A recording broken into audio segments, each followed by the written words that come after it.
La entrevista de alcorconhoy.com. Al final, ser pregonero del orgullo de Alcorcón, tu ciudad, tiene que ser algo bastante emocionante.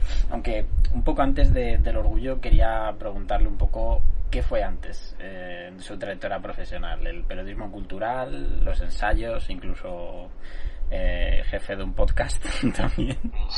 Bueno, jefe, hombre orquesta, sí. Bueno, en verdad yo estudié filología inglesa, yo era profesor de inglés. Y fui profesor de inglés a empresas durante 10 años o así, hasta los 29 o así, o 8 años quizá, desde que estaba en la universidad hasta 29 años. Y yo tenía un blog que hablaba sobre cine y tal, era la época de los blogs, ¿no? De los finales de los 2000, tal, 2011 o 2012, que estaban como muy de moda los blogs. Y de ahí también coincidió que era la época en la que Facebook y Twitter todavía no habían puesto lo del algoritmo, ¿no? Entonces, si yo compartía un artículo en Facebook, todos mis contactos de Facebook lo veían. No es como ahora, que a veces te sale, a veces no te sale, a veces selecciona, no te selecciona. En aquella época era de hecho el timeline se acababa. Llegó un momento que te lo terminabas y decías, ya no hay más que ver. Y eso hacía que cuando un artículo gustaba y la gente lo compartía, era viralidad real, porque simplemente le salía a todo el mundo, a todos los contactos de las personas que lo compartieran, con lo cual era perfecto. Y se viralizaron unos cuantos artículos y de ahí me contactaron para Vanity Fair y luego para Icon y empecé a escribir. Y lo primero que hice fue pues artículos sobre cine, música, actores, Hollywood, cosas así. Y luego pues una cosa ha ido llevando a la otra y hasta hoy. De hecho es la segunda pregunta iba un poco por ahí, Vanity Fair, El País, tu propio podcast, incluso coescribir el guión de los premios Goya de este año. Sí. Eso también debió ser un puntazo, ¿no? Para ti. Fue fuerte que me lo propusieran. Y obviamente es algo que yo, aunque sé que hay gente que ha dicho que no, y entiendo las motivaciones, yo no podía decir que no, porque me gustan muchísimo las entregas de premios y veo los Goya desde que tengo uso de razón, y entonces yo sabía que era un trabajo complicado, que es un trabajo muy delicado, porque es un equilibrio muy, muy delicado el que hay que conseguir, pero no quería rechazarlo. Prefería arrepentirme de hacerlo que de no haberlo hecho.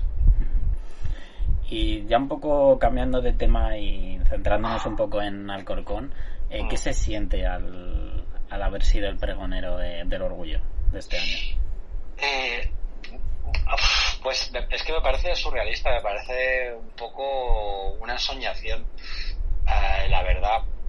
Lo que más me impresiona no es que yo sea pregonero del orgullo de Alcorcón, lo que más me impresiona es que haya un orgullo en Alcorcón, porque precisamente de eso quise hablar en el pregón, ¿no? Que cuando yo era adolescente, que no hace tanto tiempo porque no soy tan mayor, te hablo del año 2005, que vivía en Alcorcón todavía con mis padres, era absolutamente impensable que algo así ocurriera. Las personas LGTB vivían dentro del armario, a efectos prácticos, igual lo contaban en su familia y tal, pero en la calle, lo que es en sociedad,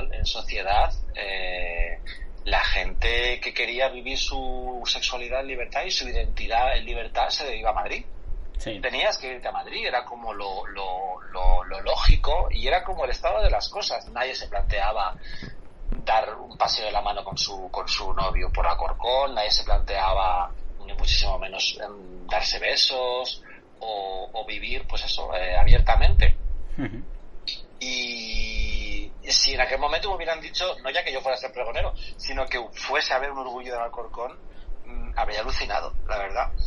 Habría alucinado, me habría sorprendido muchísimo. Entonces eso es lo que más me sorprende, el hecho de que ahora ya cuando vengo a mis padres, que con mucha frecuencia, claro, porque yo estoy viviendo allí, pues veo ya adolescentes, chicos de la mano, chicas de la mano, veo personas trans, veo gente que está viviendo su vida, es una vida real, ¿no? Porque yo lo que decía en el pregón es que mi sensación era que mi adolescencia era como un prólogo de una vida, que tendría que aguantar y hacer tiempo hasta que llegase mi vida de verdad, que iba a ser cuando pudiese ir a Madrid, ¿no? A vivir en libertad. Y ahora no. Ahora, gracias al orgullo y había más gente de todas las edades y de todo tipo de personas el viernes celebrando, pues la gente, los adolescentes, pueden ya vivir su vida de verdad, no un prólogo, no están haciendo tiempo, están viviendo ya.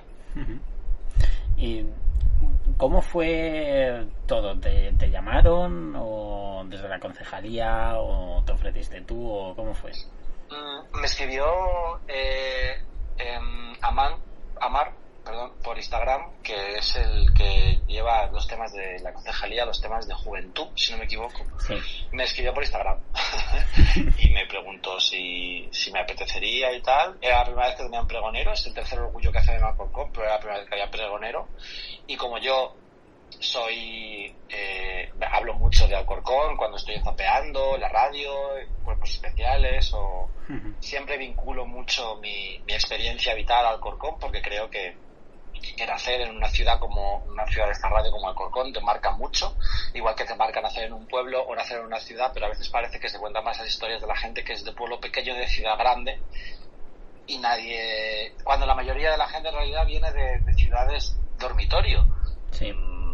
Como nosotros. Entonces es como, me parece que eso te lleva a tener una infancia y una adolescencia muy particulares, muy únicas, y creo que se habla poco. Entonces yo siempre que hablo de mi infancia o de mi nostalgia o tal, pues o de mis referentes culturales, pues siempre hablo desde el lugar de haber crecido en Alcorcón y por eso. Entonces, como soy muy pesado y pues al final no hay tantas personas LGTB públicas que sean de Alcorcón y además hablen todo el rato de que son de Alcorcón, pues entiendo que me contrataran a mí para hacer el pregón, claro. Y aquel día, estaba lleno, ¿no? El lugar, y había mucha gente y demás. ¿Qué sentiste cuando tuviste que dar tu discurso delante de tantos alcorconeros y alcorconeras? Pues bueno, es muchísima emoción, la verdad. Me pareció que sentí fue muy reconfortante. Desde el punto de vista de que vivimos en un momento en el que hay muchísimo ruido social, sí. ¿no? Y de repente hay muchas los comentarios en las redes sociales, los titulares, parece que todo va mal y realmente parece que estamos peor que nunca. Y yo también lo quise decir en el pregón, a pesar de todo, a pesar de la lucha que queda por delante, precisamente volviendo a casa me llamaron mariquita, los chicos, quiero decir, a mis 42 años iba yo con mi camiseta del orgullo y empezaron a decir mariquita, que hay cosas que todavía son horribles para el colectivo, pero aún así 2026 es el mejor año para vivir, para una persona del colectivo. Yo no me iría desde luego en una máquina de tiempo a ninguna otra época, porque al final nunca hemos sido tan libres como ahora, porque cada día somos un poquito más libres. Lo que pasa es que parece que no, porque hay más gente protestando, más gente criticando, quejándose, que no entiendo muy bien la queja, pero sí. Entonces me sentí muy reconfortado de ver que sí, que esto era impensable hace 10 años. No te digo hace 20 o 25, hace 10 años era impensable. Y de repente ver esa plaza llena con la alcaldesa y con todo el mundo de todas las edades, porque además eso era muy bonito, gente mayor, niños, de todo tipo de personas. Fue como, claro, es que hay cosas que van a mejor, y esto en concreto ha ido a mejor. O sea que se puede decir un poco que es un acto que va a estar siempre, ¿no? En tu vida, ¿no? Como un bonito recuerdo y una antes y un después. Bueno, claro, o sea, es que yo no voy a volver, o sea, no, es una cosa que me va a pasar una vez en la vida, entonces no lo voy a olvidar nunca. Y también para mis padres y mi hermana, mis amigas del cole, o sea, todo el mundo que vino, y fue un momento, no sé, como un cierre, ¿no? De alguna manera, de una reconciliación, porque a mí a veces me ha costado un poco, me traía como malos recuerdos a veces, y no me gustaba mucho venir, y de repente sentí que es mi casa y que no me van a quitar mi casa solo porque me hicieron bullying en el colegio. no por ello Alcorcón es el lugar donde me hicieron bullying, porque Alcorcón también es el lugar en el que he sido súper feliz y sigo siendo súper feliz. Y un poco ya hablando a nivel personal de Alcorcón, ¿dónde creciste? Por el párroco victoriano, entre Torres Bellas y Ondarreta. Sí. Y un poco sobre eso, ¿qué recuerdos de cuando eras pequeño, ya sea con tu familia, tus amigos o lo que fuese, cuál es tu recuerdo más bonito, que más nostalgia te trae? ¿De mi infancia? Sí. Madre mía. Es difícil. Sí, es difícil.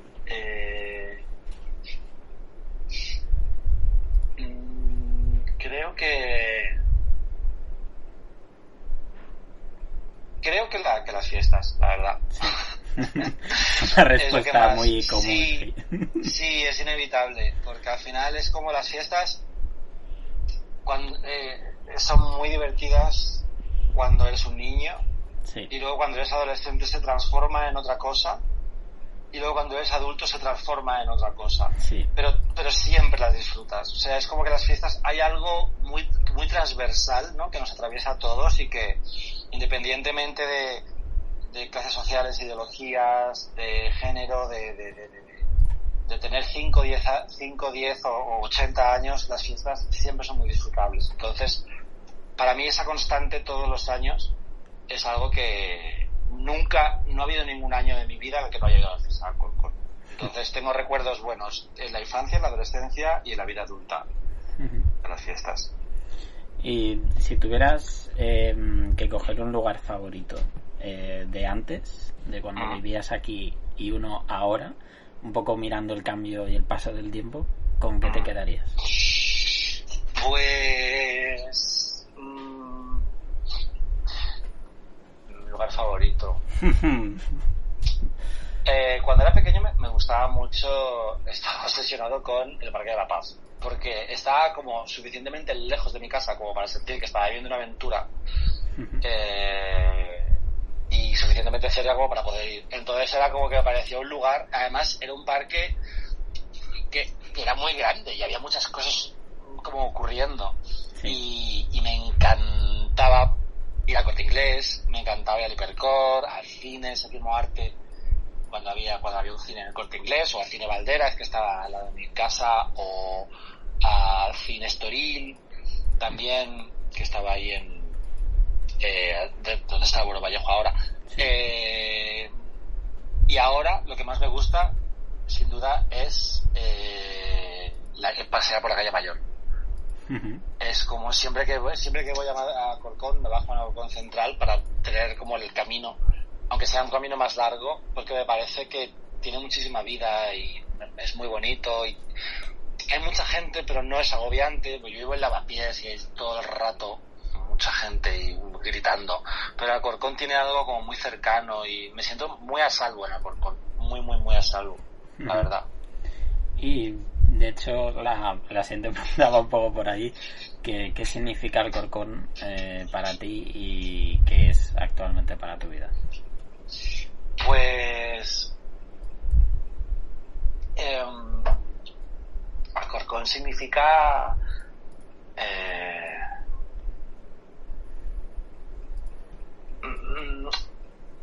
no sé, supongo que haber crecido en Alcorcón hace que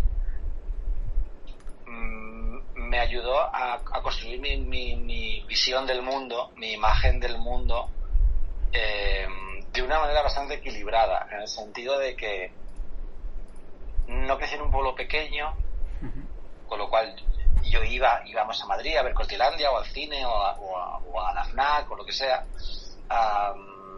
Estábamos cerca de Madrid, era una ciudad grande, Alcorcón es una ciudad grande, siempre lo ha sido.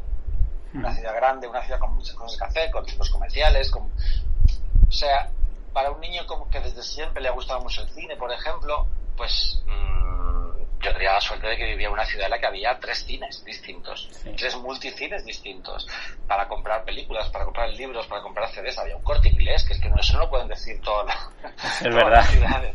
Entonces es verdad que a mí, al vivir en Alcorcón, es una ciudad grande, pero no es una ciudad agobiante. Entonces, como que tenía un poco lo mejor de la tranquilidad de un pueblo, por así decirlo, pero todas las posibilidades de una ciudad. Entonces creo que eso, a una persona particularmente como yo, que le gustaba mucho la cultura popular y el ocio y tal, pues me vino muy bien y me hizo mucho bien en mi infancia y mi adolescencia. Y ahora significa un lugar en el que siempre, pase lo que pase, puedo relajarme. Nunca me estreso cuando estoy en Alcorcón. Los paseos son distintos, todo es distinto. Que ya ves tú que ni que fuera una aldea en lo alto de un monte. O sea, es una ciudad muy grande, pero es verdad que el ritmo de vida es muy diferente al de Madrid. Entonces, para mí sigue siendo un lugar en el que siempre estoy tranquilo. Y cuando estoy muy agobiado del trabajo, me voy a dormir a casa de mis padres y el día siguiente me lo paso en la terraza, que es una cosa que cuando era pequeño daba por hecho y que no he vuelto a tener una terraza en ninguno de mis pisos de alquiler en Madrid, porque tener una terraza es un lujo que nunca valoré cuando era pequeño y que ahora disfruto mucho. O sea que por eso vuelvo siempre que puedo, vamos todos los fines de semana que puedo. Y ya para terminar, me gustaría que pudieras lanzar un mensaje corto o largo, como tú quieras, a los vecinos de Alcorcón. Ay, pues un mensaje, qué difícil. Sí, es complicado. Después de tantos pregones es difícil. Ya, bueno, que